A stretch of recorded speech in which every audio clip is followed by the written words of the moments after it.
Nā, anei tātou e noho rāhui nei, e noho taratahi nei ki o tātou kāinga i tēnei wā. Engari, hei tā pere wihongi o te karere nei, mā te waiata, mā te ahurea, mā te aroha e kotahi ai tātou i roto i tēnei wā kumu nei. O tira e puta ai o tātou ihu i ngā uauatanga o te wā. Ka tahi anō ia, ka whakaputa i tāna waiata hou ko e raka. He waiata e whakaatu ana i ngā huarahi maha ka tūwhera mai ki ngā rangatahi Māori a te wā, kua patua e tātou te mate karauna nei. Koe nei te tuatoru o ngā waiata, kua puta ake nei i raro i te maru o Maimoa.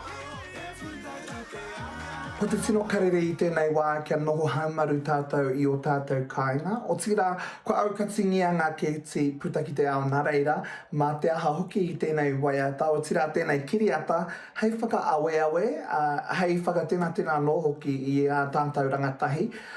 Kia puta ki te ao a tōna wā, kia mutu rānei tēnei noho motu, o tira kia tau rānei tēnei mate, ko te tino hiahia kia āki i a rātou, kia puta ki te ao, kia ako i ngā reo rereke o te ao, o tira kia whea ko i ngā ahurea rereke o te ao. Heoi, kia haumaru te haere, kia whai whakaro nui atu, me te manako nui, ka haere, ka puta, ka kohi i ngā mātauranga o te ao, ka hoki mai, ka koha atu ki o rātou iwi.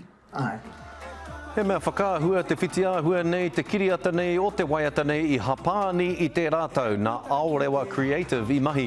Kei te ipurangi i tēnei wā nei, a taua whitiahua, taua kiriata rānei, hei aha, hei mātakitaki mātātou.